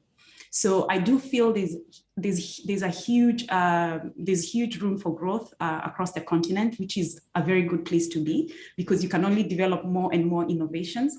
But I feel that education will be the enabler, or will ignite the whole innovation space in the assistive technology space. So thank you so much. Let me move on to the next question. And Farida, later on, feel free to jump in when it comes to what you think about education in the assistive technology space. Next, so as we have an expert today from Facebook, I want to talk briefly about social media. It's a very, very important communication tool in Africa. I think we know most Africans love social media, but many people don't know how to make their posts accessible for people with disabilities. So maybe the first question I'll have for you, Dan, is what is Facebook doing to support innovation in accessibility for Facebook users with disabilities? And can you share some examples? Yes, thank you for that question, Irene. First, I'd like to thank you and your colleagues at Enable for organizing this Pan-African Roundtable, and thanks to everyone for participating. It's really an honor to be speaking with you and to be part of this panel. Our mission at Facebook is to give people the power to build community and bring the world closer together, and that means everyone. Our goal is to make it possible for anyone, regardless of ability, to access the information and connections that happen on Facebook. One significant barrier, as you just mentioned, Irene, is the lack of awareness around the needs of persons with disabilities and the various accessibility tools and technologies that are available. As you heard Mike mention, we are a co-founder and active member of Teach Access, which is a collaboration between industry and academia and advocacy organizations. We seek to advance the teaching of accessibility in higher education with the goal of ensuring that graduates are prepared to build technologies that are born accessible. We aim there to help bridge the gap between what people with disabilities want and need and what's being designed and produced. Of course, consultation with people with disabilities is fundamental in this process, as Mr. Jace noted. Another barrier that we see is overly prescriptive regulation, which can be a barrier to promoting accessibility, particularly considering the rapid pace of technological development and the emergence of new tools to enhance accessibility. As the first panel mentioned, it's important that regulators pursue a harmonized approach that builds upon existing technical standards, such as the Web Content Accessibility Guidelines, or WCAG. This will allow the efficiency and scale necessary to make accessibility features more widely available. It also avoids the fragmentation of technical standards that could create conflicting requirements. Fantastic, thank you. And I'll ask you the same question, but more focused on users. What barriers has Facebook encountered in making the platform more accessible for the users? And maybe even just understanding images and stuff like that. What are some of the challenges that you've experienced? So great question. I'd like to focus on a couple of the technologies we have to address particular disabilities and challenges. First, automated captioning for the deaf and hard of hearing. Several years ago, we launched a tool to enable users to manually add captions for video and to customize the way those captions appear. But not everybody takes time to add captions, and our goal is for every video on Facebook to have them. So we committed to making large investments in and leveraging artificial intelligence, or AI, to enable automated captioning for video. This makes it simple and easy for creators to add captions, and we strongly believe it's one of the best ways to make captions available for videos on Facebook. It's now available for Facebook ads and pages, Facebook Live, Workplace Live, and Instagram TV. We've also developed automatic alt text, or AAT, for the blind and visually impaired. The standard practice for describing photos to people who are blind or visually impaired and who use a screen reader is called alt text. It's a short text-based description that's used by the screen readers to describe the image. But adding alt text takes time, and the vast majority of photos were posted by people who didn't know how to do it or didn't know why it was needed. So we developed automatic alt text, AAT, which uses AI and object recognition to generate a description of photos for people using screen readers. The original version, launched about 4 years ago, could recognize about 100 objects, like a tree or mountain or outdoors. We're very pleased to have introduced earlier this year version 2.0, which increases more than 10-fold the number of objects that are recognized, and also provides additional context about photo contents. Okay. Fantastic. Thank you so much for your input. My next question will go to Magdi. What are the barriers to innovation when it comes to digital accessibility and assistive technology in Egypt? We have quite a few barriers, especially if we're going to talk about Egypt at large. We have a huge percentage of people with disabilities that are illiterate. If we're going to talk about the poorer part of the society, which makes a bigger portion of the overall society. These people have actually no access to any digital digital communication at all, actually. So for them, they don't really understand what it means to have a digital database in the first place to begin with, let alone having it assisted or accessible. So a way of reaching out to them would be important because they also compromise, as I mentioned, a huge percentage of the Egyptian society. So this is one aspect of the difficulty. We also have another aspect of the difficulty. It's basically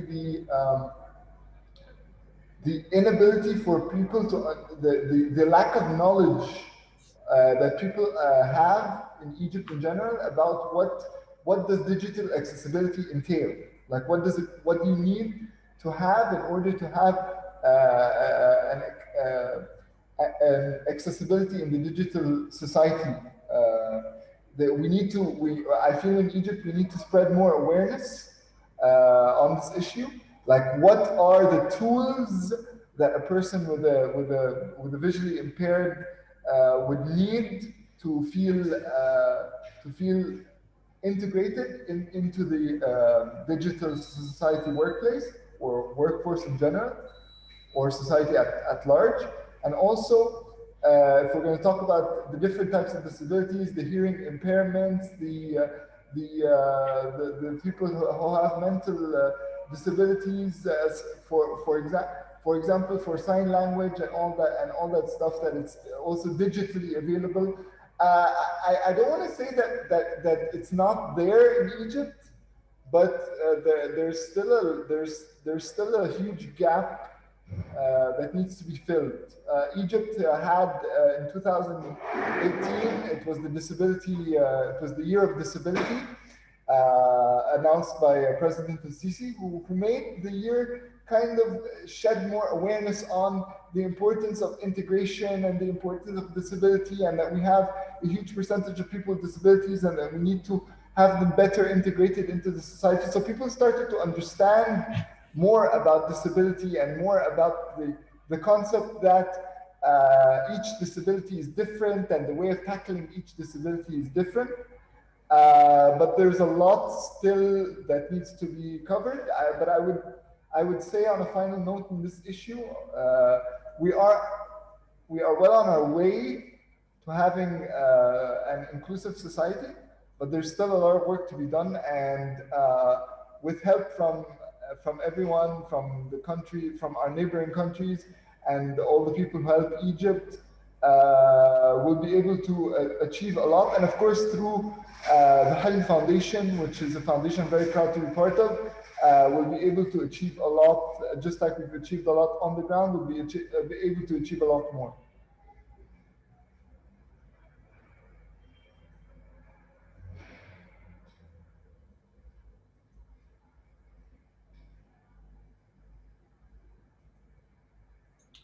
Irene, you're on mute. Irene, you're on mute. My goodness. Thank you. I was talking to Farida to see if she can add some more input on what Magdi said about Egypt. There are additional barriers you can think about, barriers to innovation on digital accessibility and assistive technology in Ghana.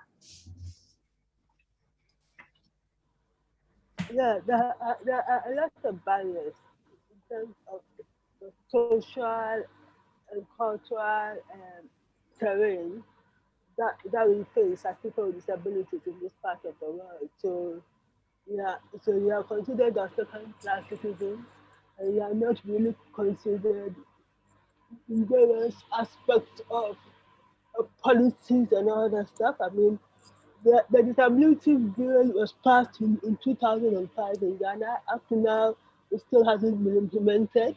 So there's a lot of talk, but no action when it comes to disability issues. We know all the things to do, but we don't have the political or whatever willpower to get it done. Now, so apart from that, because of that, a lot of people with disabilities are not being educated, because all the inclusive education policy has been put in place since 2013. It hasn't been implemented properly. So the schools are not equipped to be able to handle children with disability. So when a child with a disability goes to a school, the headmaster or the headmistress has the right to tell the parent that I cannot accept your child because I do not have the facilities in place to take care of the child. So we have a huge educational gap between those without disabilities and those with disabilities in this part of the continent. And I'm sure it's the same for other West African countries. So those are some of the barriers when it comes to disability access.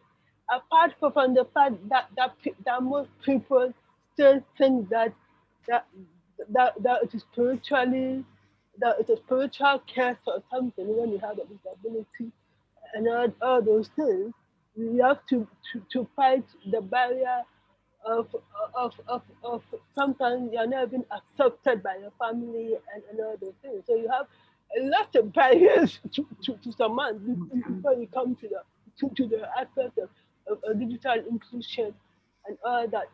But on a positive note, awareness is being created. There are a lot more. I think that there are some protections in place for people with disabilities, which were not there about 10 years ago.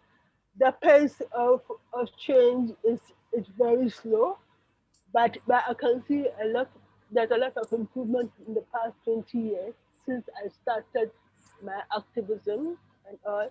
And I would like to ask Dan a question about Facebook accessibility, if you may permit me.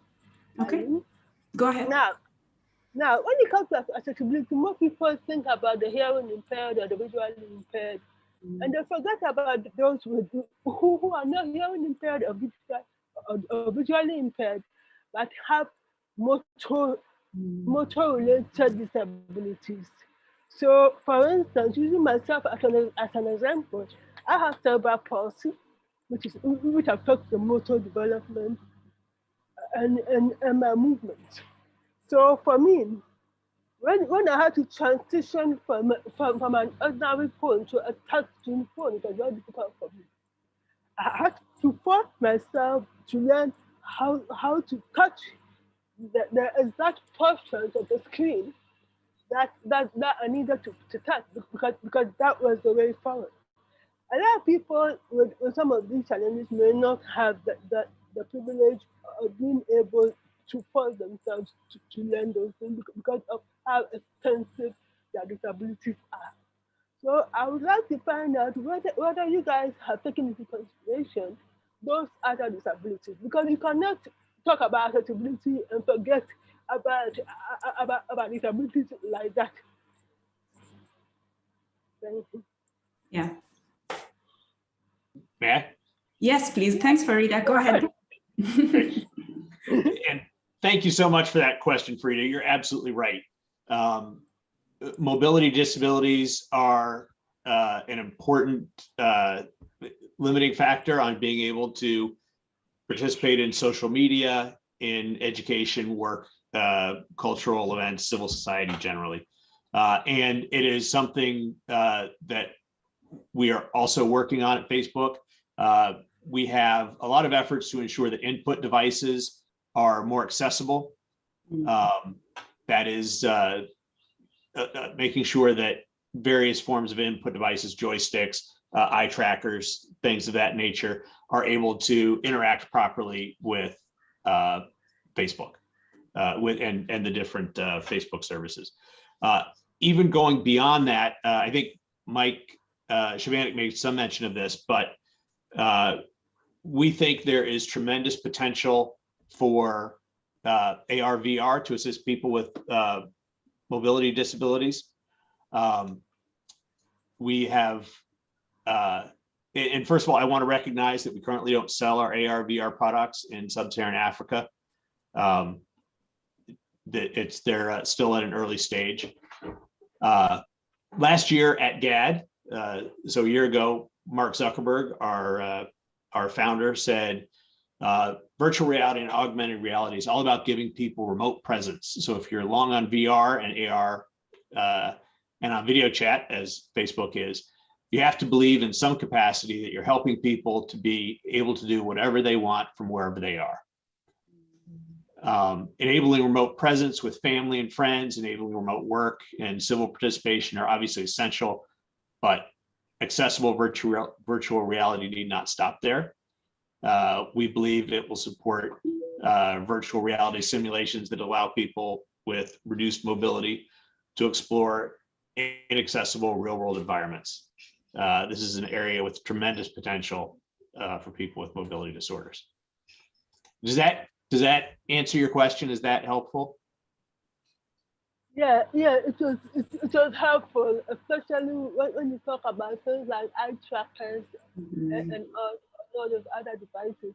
The challenge, another challenge is that most of the people with some of these disabilities will not have the funds to be able to afford these high end devices. So I mean, even mobile phones is costly for some of these families.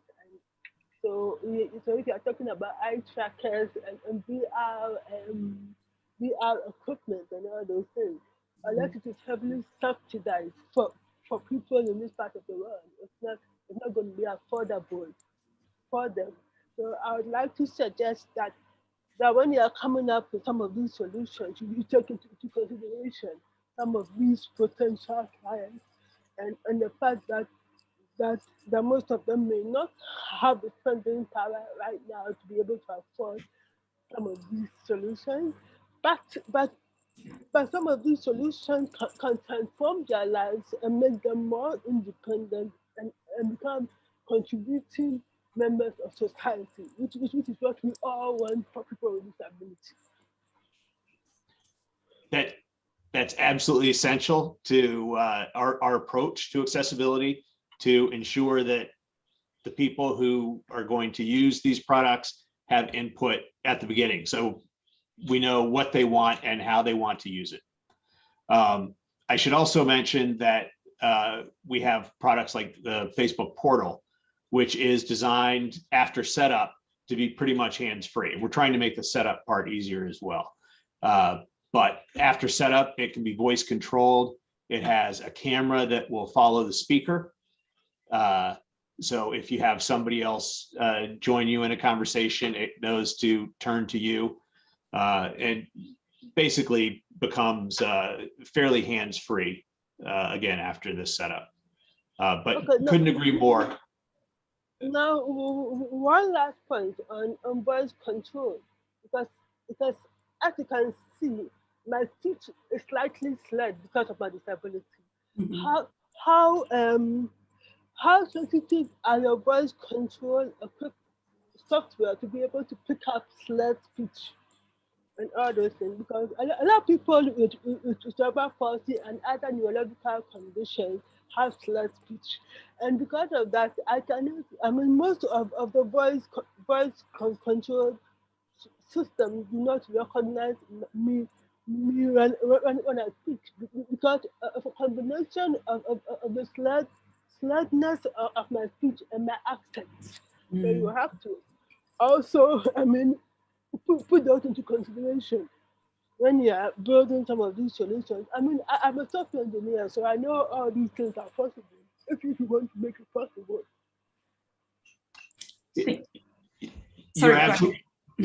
You're absolutely right, Farida. I think most people would say that the technology right now is not good enough. It is something we are aware of and are working on. Yeah. But we do recognize that that it's not where it needs to be ideally useful for people with slurred speech or other speech impairments. Yeah.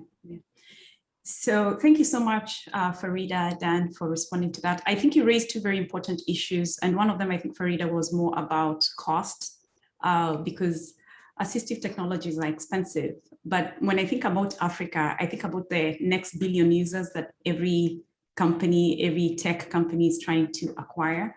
The reality is the users are in Africa. So it's very, very critical for the product designers and product developers to really understand the users in Africa.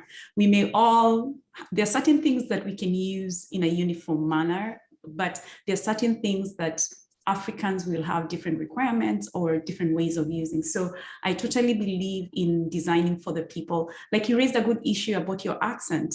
And that's a very, very critical piece of you when you're using technology. So there's definitely, I'm more passionate about making sure that when companies or businesses or investors are investing in disability, you try and think about the full ecosystem, whether it's the education piece, it's the development piece, because what we are having is that sometimes we have a lot of employment projects, but you don't have education. Then you hear people saying, you know what, we don't have qualified people with disabilities to join. So it's the same thing. If we're going to ignite the innovation spark in Africa on assistive technology, we need to invest in innovation, and partnerships will help along the way. And I think my question flows to Magda. Magdi, accessibility in the first world is very, very advanced, as we all know. What do you think Africa needs to do to be able to take advantage of the current innovations in the first world, but most importantly, innovate for the African market? And how do we leapfrog to the next level?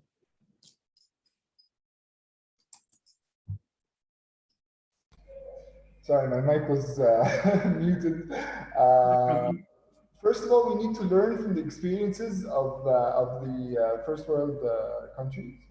Kind of take samples of how they're going about, and follow through with that, and also from another angle, try to create a survey or create some kind of questionnaire and ask the people with disabilities themselves, and of course putting into perspective all the different types of disabilities that we have, and seeing what are the exact assistive tools that they would like to have, so that we can tackle the whole spectrum of the 15 to 17 million people with disabilities that I mentioned in the beginning.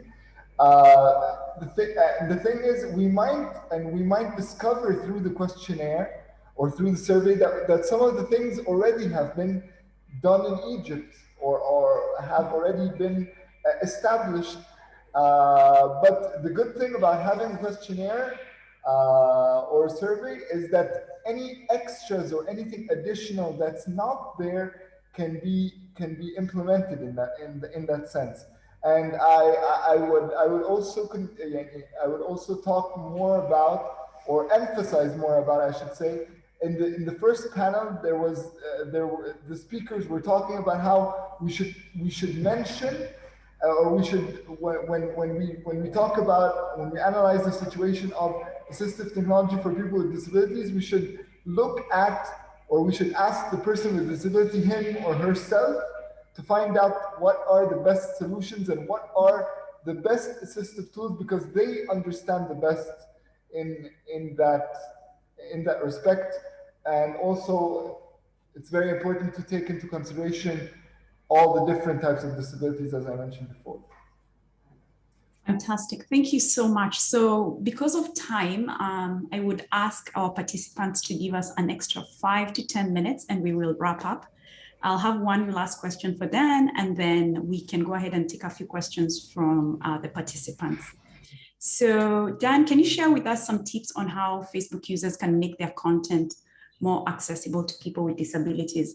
And the reason we are asking this question is because people are constantly posting and posting and posting, not realizing there's 15% of people who cannot consume the information you're posting. So some very simple tips that can help just a basic user understand what to do, or to make sure their content is accessible. Yes, thank you very much, Irene. And you're right, it's so easy with a few simple things in mind to make what we post so much more accessible. We're trying to do that on the technology side with AAT and captioning, but there are things we can all do every day. It starts with using simple language. Whenever possible, use simple language and shorter sentences. Longer sentences are harder to track and understand.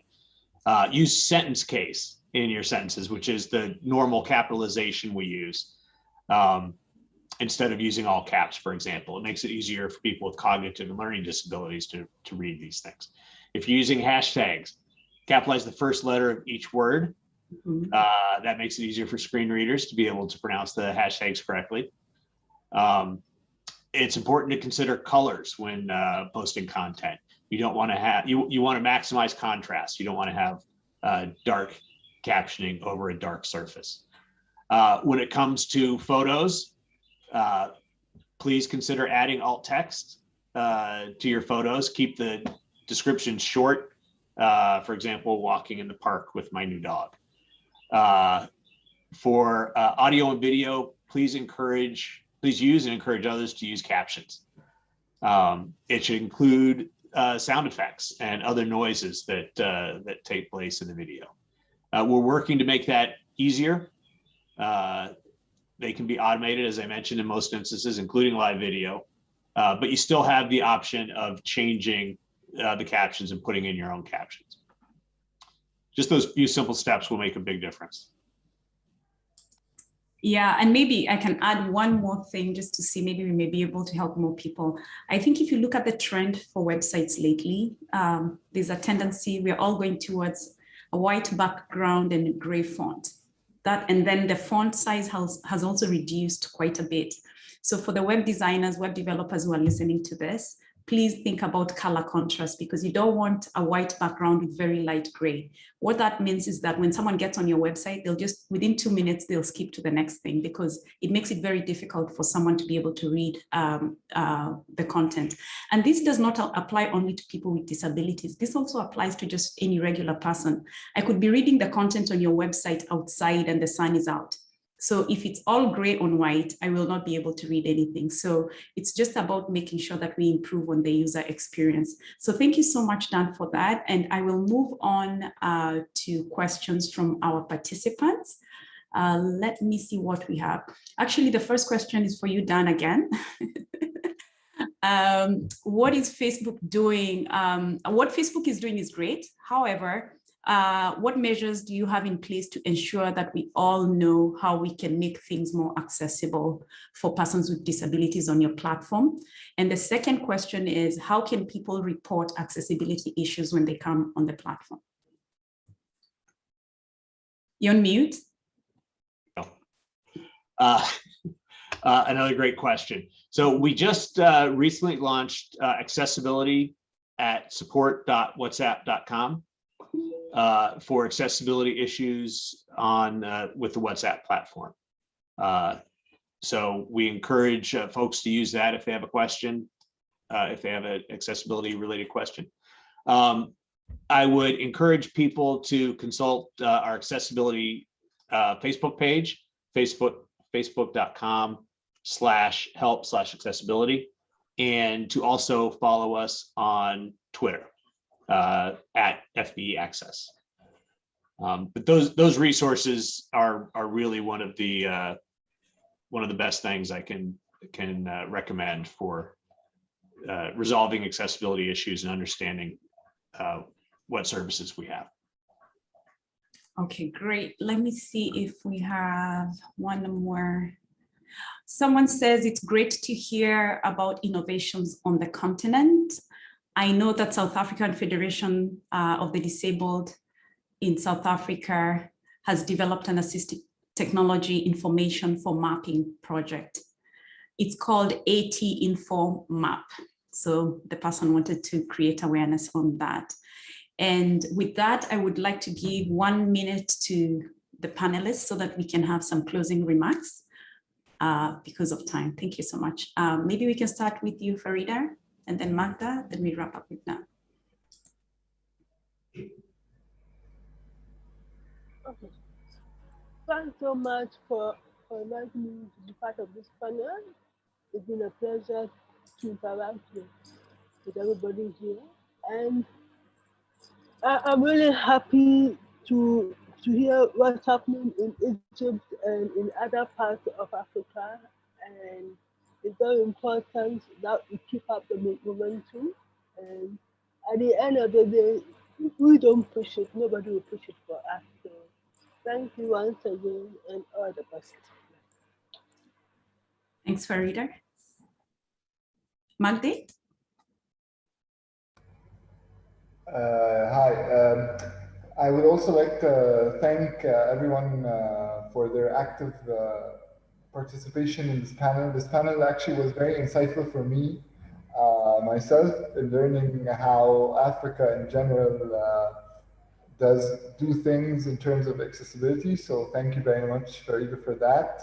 And thank you, Dan, as well, for giving us an inside scoop on what Facebook does in terms of helping people with disabilities. And of course, I'm sure that this is the beginning or the first step in a long journey that Facebook is planning to make it extremely accessible for people with disabilities. So I really want to thank you for that. And on behalf of Egypt, thank you for all the insights in this conference and through our panel and the previous panel.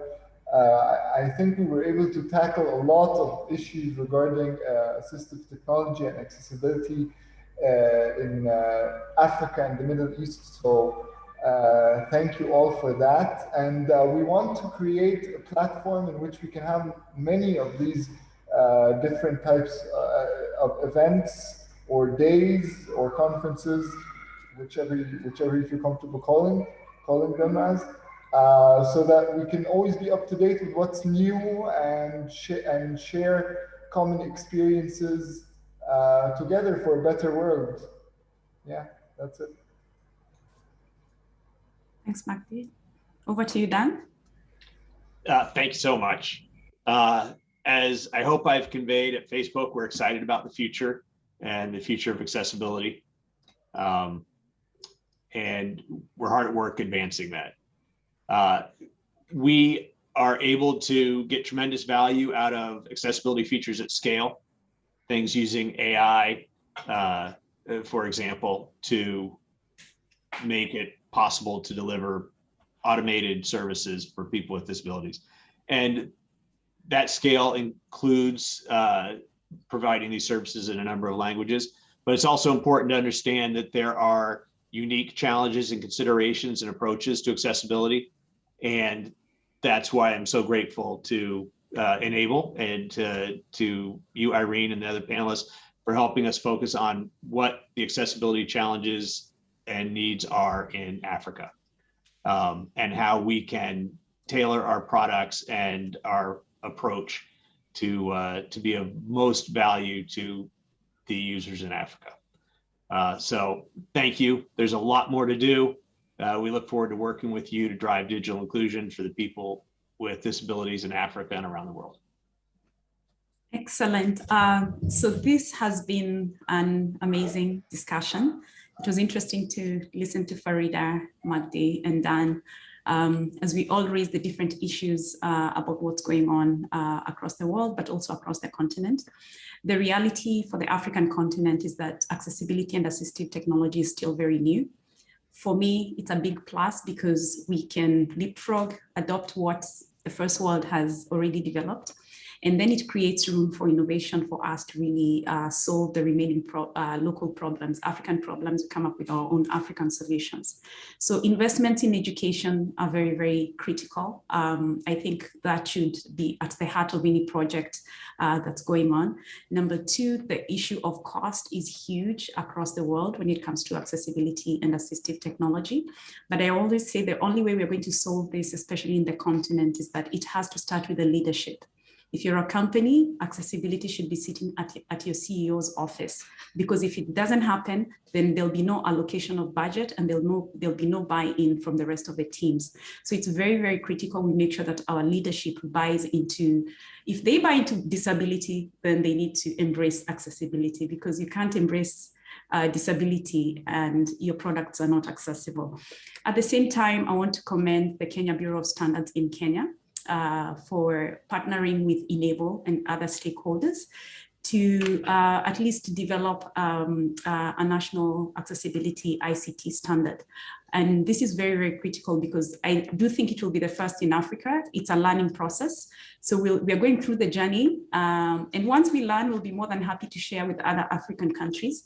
But from there, it's all about the implementation. I think Farida raised an issue earlier where we said there are all these policies, but there's no implementation. So I definitely want to commend Zachary Lucorito and his team for embracing the partnership to be able to work together with people with disabilities to develop the standards. We don't want policies and standards developed by people in the office. No, people with disabilities need to be part of the process, and that's the way we get the buy-in. And last but not least, in terms of assistive technology innovations, because of the gap in education in Africa, I feel heavily that partnerships are the way to go between the first world organizations and the African continent. That's the only way we can learn from each other, we can transfer knowledge, and we can sort of push the agenda on assistive technology and digital accessibility. So I want to take this moment to thank all our fantastic speakers from the first and the second panel. I also want to say thank you again to Facebook for sponsoring this event. A recording will be made available on the Inclusive Africa website. And you can also sign up for our next webinar, which will be next month on the website as well.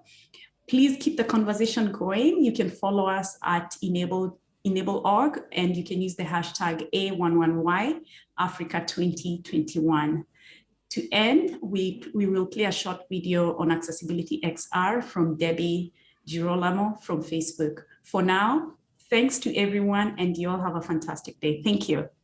Thank you so much, Ivy. We spend our days working on incredibly novel issues impacting new technologies. Safety, integrity, privacy, accessibility, and so much more. In short, we're helping to invent the future. Facebook's mission is to give people the power to build community and bring the world closer together. At Facebook Reality Labs, our mission is to give people the tools to feel connected anytime, anywhere. And this includes everyone. Our mission is ingrained in our work and is fundamental to what we do. Our world-class team of virtual and augmented reality researchers, designers, developers, and engineers work tirelessly to build the future of connection. Here, let me show you.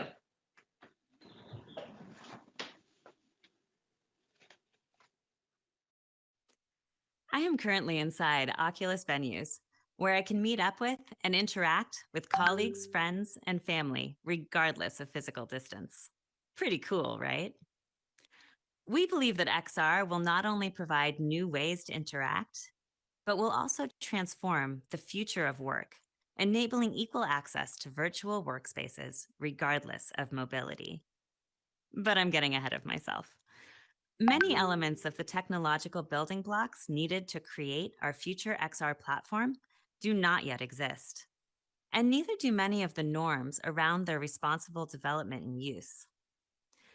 Since our products and experiences have the potential to change the way people connect, work, and play, it is even more important to build the next computing platform in a responsible and inclusive way.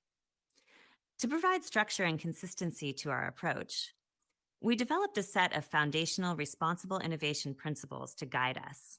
Our 4 principles are: never surprise people, provide controls that matter, consider everyone, and put people first. But I want to focus on consider everyone. It is one of our core principles because we are committed to building inclusive and accessible products that everyone can enjoy. One thing we've done at the platform and ecosystem level was to create technical recommendations designed to help developers create more accessible VR software. We call these Accessibility Virtual Reality Checks, or VRCs for short. These VRCs are guidelines, which aim to make Oculus Store apps inclusive, so everyone can experience the wonders of VR. More broadly, we also actively seek input on our products and features from people with disabilities and the disability advocacy community. We sponsor and attend accessibility conferences to solicit feedback and conduct demos. We fund research, contribute to the standards guidelines for AR/VR, and engage in ongoing dialogue with advocacy groups on our product development and policies. We also actively contribute in working groups with community and industry level organizations such as the World Wide Web Consortium, XR Access, and the XR Association, which we helped to found. For example, through the XR Association, we collaborated with accessibility leaders on the release of XR accessibility guidelines for developers, which promote the creation of accessible platforms that enhance experiences for all users. Internally, we also established the Facebook Reality Labs Accessibility Task Force as a grassroots effort to harness the interest of individuals across the business who want to improve the accessibility of our products, software, and content. The large number of individuals across the business dedicated to this effort, beyond just individuals with accessibility in their job title, allows us to include more diverse perspectives and to expand our impact. This task force also serves as a forum for us to bring in guest speakers. We've previously hosted leaders of the National Association of the Deaf, the European Disability Forum, and the XR Association, and we're looking forward to many more. We at Facebook Reality Labs are committed to doing this work and making continual progress towards improving the accessibility of our products. At Facebook Reality Labs, we truly are building the future, and we are committed to creating accessible and enjoyable technological solutions for all.